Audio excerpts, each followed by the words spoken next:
Saludamos en los micrófonos de Huancavilca 830M al politólogo, al docente universitario,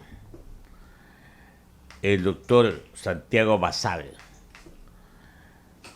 Y le consultamos, ¿no?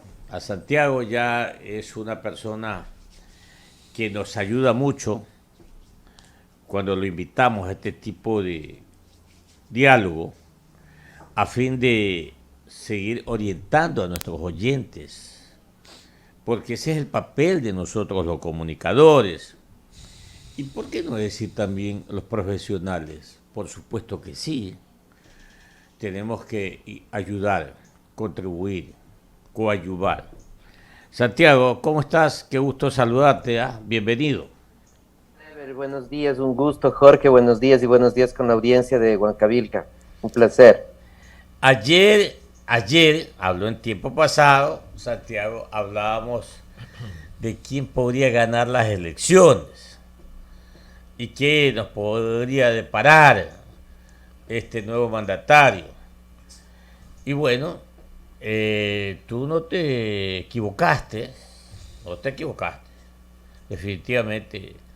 No te equivocaste porque sencillamente, con todo respeto, eres muy objetivo, como debe de ser. Ahora ya estamos hablando de otra realidad. Y la realidad es que tenemos un presidente que ya este 24 de diciembre cumplirá 7 meses en su función de primer mandatario del país. Y ha chocado, ha enfrentado, como en todo país, como el Ecuador, un país lleno de necesidades y de escasez de recursos. Sin embargo, pues nos gusta, lo queremos al país y estamos acá.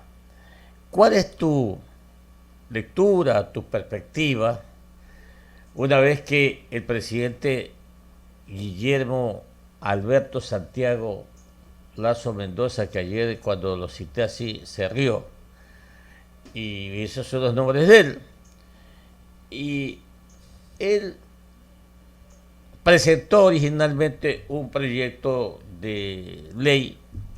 La oposición le dice que eran unas leyes troles, y bueno, se la devolvieron, y luego presentó un proyecto donde no solamente se reforma la ley del régimen tributario y su código, sino otras leyes, por ejemplo la ley de hidrocarburos, ya, y la ley de inversiones, etcétera. Y ahora tomó la decisión de incrementar el salario básico unificado en $25, que haciendo cuentas o aritméticas, la gente dice, bueno, él ofreció $100 en los 4 años, ya cumplió su primera cuota, que es los $25. Esto para el politólogo Santiago Basabe es una especie de reivindicación, es una especie de válvula de escape, es una especie de decir, aquí están la muestra de mi trabajo, aquí hay una señal de lo que yo estoy cumpliendo o voy a cumplir, de mis ofrecimientos de campaña. Aquí estos anuncios de movimientos sociales para enero los voy a atenuar con esta decisión. ¿Qué es finalmente lo que ve Santiago Basabe? Por favor, adelante. Buenos días, Clever y Jorge, nuevamente, y a la audiencia.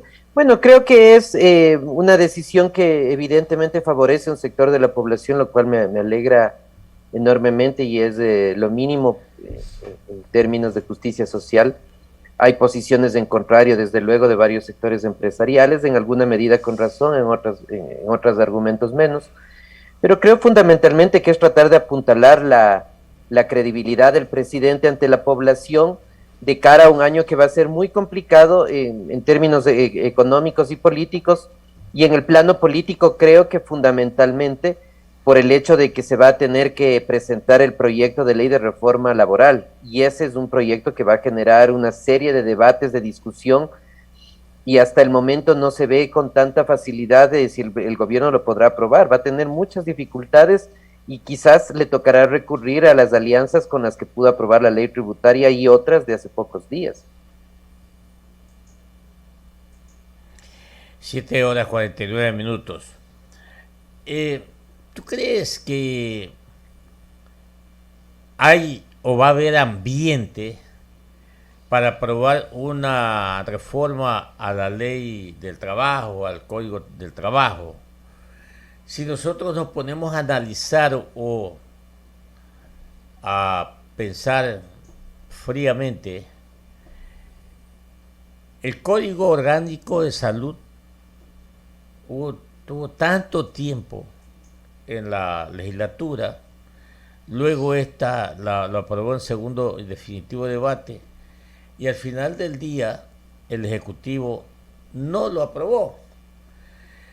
¿Tú no crees que asimismo el Código del Trabajo, que tendrá y tiene muchos interesados o muchos intereses, tú crees que hay ambiente en la Asamblea Nacional para presentar este documento y para aprobarlo? ¿Tú crees eso? Va a ser muy difícil, ¿no? Eventualmente en el tema laboral se podrá contar con los votos social cristianos, que parece que habría acuerdo desde esa bancada, eventualmente con una parte de los votos de la izquierda democrática. Con la izquierda democrática nunca se sabe al final cómo van a votar, eso se ha visto en las semanas anteriores. Eventualmente una parte de Pachacutic, pero eso no garantiza nada. Pero asumiendo que así fuere, no le alcanzan los votos al gobierno nacional. Entonces me parece que nuevamente va a tener que recurrir a la revolución ciudadana. Le guste o no le guste el gobierno, y me parece que ya empezó a gustarle un poco, tiene que gobernar con la revolución ciudadana. Tienen el 40% de bancas en la Asamblea Nacional y son una fuerza clave, son una fuerza decisiva, y si se trata de sumar y restar votos de cara a obtener la aprobación de las leyes, llegar a acuerdos con la revolución ciudadana es casi imprescindible en las actuales circunstancias. Va a ser de las pocas formas de viabilizar el gobierno del señor Lasso. Bueno, tú has citado ya 3 veces esta coalición o este apoyo de la Revolución Ciudadana en la Asamblea Nacional, UNES, y que habría existido algún acuerdo para aprobar esta ley tributaria. Pero se especula mucho, pero ¿hay alguna certeza al respecto, Santiago?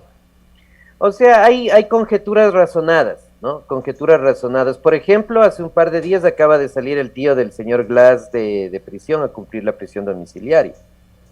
En política no hay coincidencias, ¿no? Las cosas se dan porque se tienen que dar. El señor Glass seguramente estará por salir, será una sorpresa, un regalo de fin de año. Yo creo que antes de que termine el año va a darse así. Y el punto no es ni siquiera por qué salen, porque quizás hay razones legales para que salgan. El punto es que hay muchísima gente que con las mismas condiciones no sale al régimen semiabierto. Entonces ahí se ve que hay un trato diferenciado. Ese es un elemento de juicio. Y el otro, que es más claro todavía, es la abstención de UNES. UNES ha preferido alegar su ignorancia del proceso legislativo para justificar su abstención, cuando en realidad dentro de UNES hay gente con muchísimo manejo parlamentario, gente con amplia experiencia legislativa. La propia Marcela Guiñaga, que si bien no es asambleísta, pero es la presidenta del partido, legisladores con amplia experiencia dentro de la asamblea, pienso por ejemplo en Pavel Muñoz, a pesar de que él no estuvo ese día, asesores cercanos como Virgilio Hernández, y bueno, y una serie de gente. Entonces, creerse que se abstuvieron pensando que con el rechazo al informe de mayoría era suficiente, no resulta muy creíble. Entonces yo creo que ahí hay dos elementos de juicio que dan cuenta de que ahí hubo algún acuerdo. No sabemos en profundidad qué puede hacer, pero yo creo que era la única opción que tenía el gobierno también, pensando desde el gobierno. Porque tú podrías ponerte en una posición, o la población podríamos poner en una posición súper radical, no con UNES, y punto. Ya, pero si no votas con UNES, UNES agrega sus votos a la moción de archivo y le archivan el proyecto de ley con más de 100 votos. Y esa habría sido una derrota política enorme para el gobierno en los 6 primeros meses. Entonces, yo creo que ahí el gobierno empezó a tener a dimensionar cuál es el país en el que tiene que gobernar y con quién tiene que gobernar indefectiblemente, como les pasaron a muchos partidos respecto al PRE en los años 80 y 90, que al final había que negociar con el PRE porque ahí estaban los votos. Es así, lamentablemente, para unos o no, así es la política actual en el país, así está la correlación de fuerzas. Pero entonces tú me recuerdas al príncipe, los fines justifican los medios, y el público oyente de Huancavilca, que es un público heterogéneo, dirá, bueno, ¿y qué tiene que hacer el Ejecutivo con el Judicial?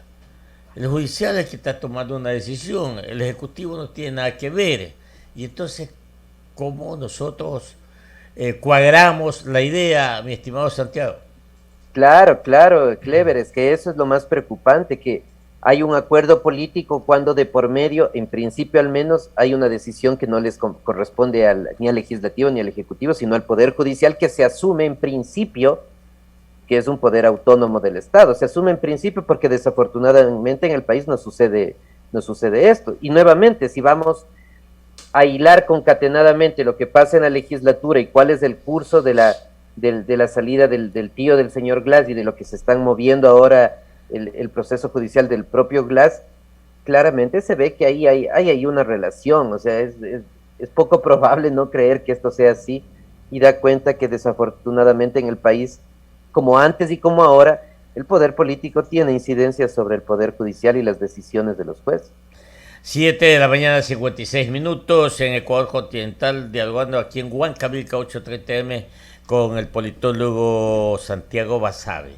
Usted, mi estimado licenciado Jorge Alberto Escobar Mendieta, con el politólogo Santiago Basabe. Gracias, economista. Santiago, un gusto verte a los tiempos. Espero estés bien de salud junto a tu familia y siempre bienvenido acá a Contrapunto. Y claro, con mucho frío, ¿no? Sí, mucho frío. Ayer ya estuvo el economista por allá, Santiago, y sabe de qué estamos hablando. Le vi al economista en las altas esferas del poder, además. Bueno, eso es normal. Gaje del oficio, amigo. Eso es normal, sí, por si acaso, sí. Santiago. Es normal, es habitual en el economista. Sí, claro, bueno, claro que 7:56. Ahora, al margen de las arenas de la política, ¿no?, que pueden ser movedizas o también pueden anclar en su momento los objetivos dependiendo de las proyecciones o necesidades del poder. Hay otros asuntos, como por ejemplo salir ante los medios de comunicación, incluso con el vestuario de candidato, desde una bodega con trabajadores. Es decir, lo pudo haber hecho internado desde el Salón Amarillo en Carondelet, pero no. Usted sabe bien, Santiago, que allí está la semiótica, ¿no? La ciencia de los signos y de los símbolos. Sí.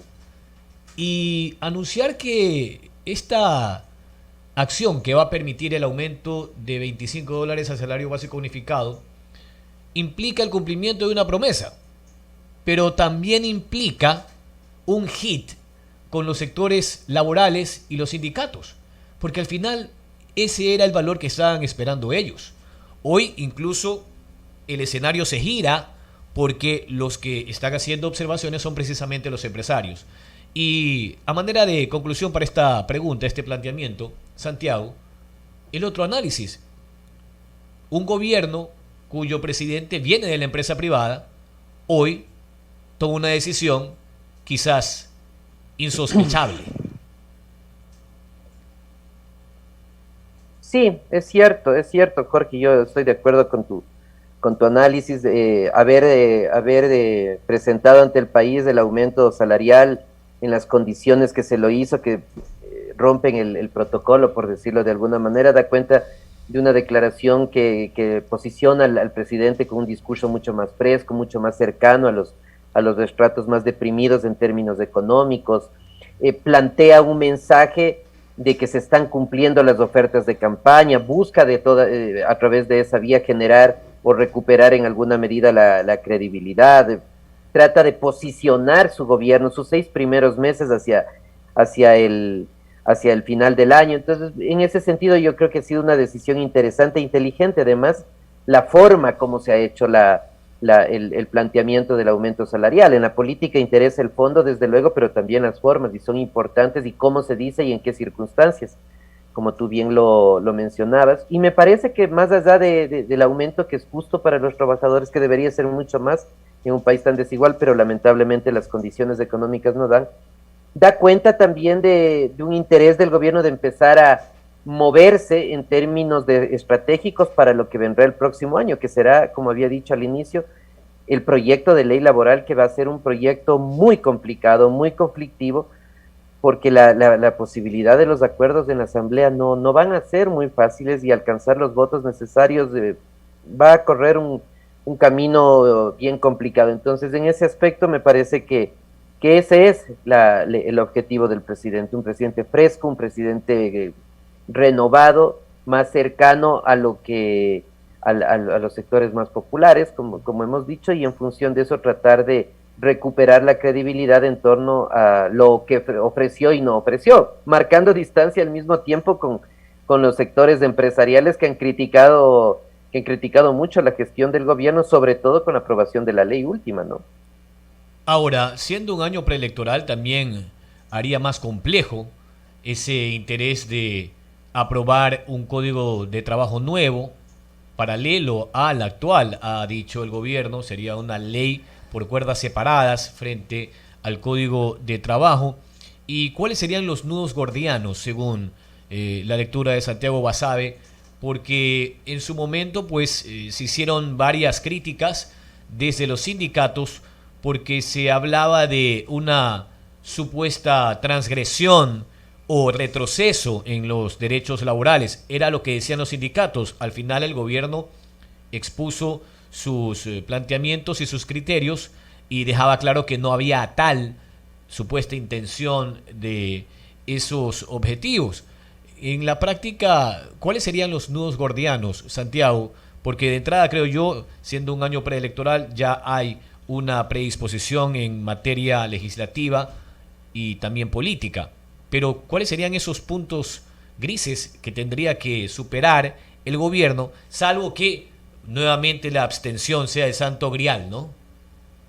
Puede ser que la abstención sea el santo grial nuevamente, pero el otro mecanismo eventualmente que puede ser útil es plantear una reforma que no sea tan intensa o tan drástica como el gobierno lo tenía pensado inicialmente, es decir, hacer una cantidad importante de concesiones, tanto a las demandas de Izquierda Democrática, por ejemplo, como de Pachacutic, en alguna medida con los sectores sindicales, que dicho sea de paso, los sectores sindicales son bien complicados para negociar en el país, ¿no? Porque suelen tener posiciones poco abiertas al diálogo, y dialogar con el Partido Social Cristiano, que también tiene un espacio clave. Entonces me parece que la posibilidad real es hacer una reforma, pero sin que llegue a ser lo suficientemente intensa como el gobierno pensaba originalmente, por la correlación de fuerzas políticas en la Asamblea Nacional. Y me parece que ahí, en ese proceso previo de negociación, tomar parte y tomar contacto con UNES va a ser inevitable. O sea,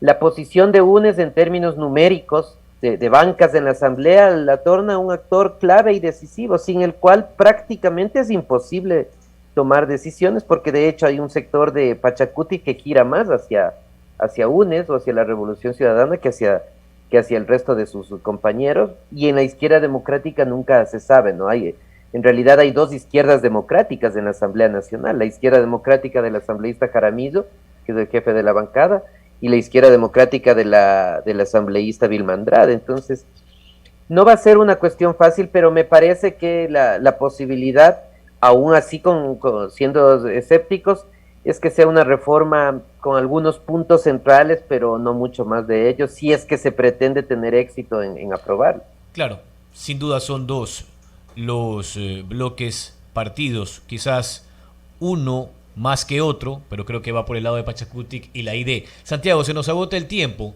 ¿Qué se le queda en el tintero en este primer semestre a Guillermo Lasso? La focalización del subsidio al diésel y la gasolina extra o eco, porque al final esos diálogos se extendieron, pero ya nos va a coger Navidad y fin de año y no hubo ninguna acción dirimente. Sí, y yo creo que eso tiene una cuestión que es más profunda, y es que el gobierno no ha diseñado todavía una estrategia para toma de decisiones políticas. Es decir, no se observa al presidente Lasso con 3, 4, 5 asesores cercanos que asuman los problemas del país y los resuelvan inmediatamente. El gobierno demora muchísimo tiempo en tomar decisiones. El tema hospitalario y la ausencia de medicinas es un ejemplo clarísimo. Pasaron casi un mes para que el gobierno se pronuncie. El tema carcelario es lo mismo, pasó cerca de un mes para que el gobierno se pronuncie. Entonces yo creo que ahí hay una deficiencia importante en tener, insisto, un grupo pequeño que conozca los temas claves, que los resuelva inmediatamente y que además del gobierno tenga un vocero que sea el que pone al frente, el que recibe las balas, como se dice, ¿no? La persona que conflictúa y que tensiona con diferentes actores o sectores, como en este aspecto me refiero, como fue Santiago Cuesta en su momento en el gobierno anterior y como han sido varios actores en diferentes gobiernos. El gobierno actual no lo tiene, es el presidente el que asume directamente y me parece que eso le genera un desgaste político innecesario. Yo creo que ahí hay un punto clave en el cual el gobierno debería ajustar esas tuercas a la brevedad para que el próximo año empiece con una toma de decisiones, insisto, mucho más ágil y mucho más eficaz. Gracias. Santiago Basabe, politólogo, editorialista de Primicias, diario digital capitalino, y bueno, permanente lector de la política en el país, economista. Y finalmente, Santiago, el presidente con esta decisión de incrementar los $25 al salario básico unificado, ¿aumentó o no su popularidad? Yo creo que sí, ¿no? Yo creo que sí, evidentemente.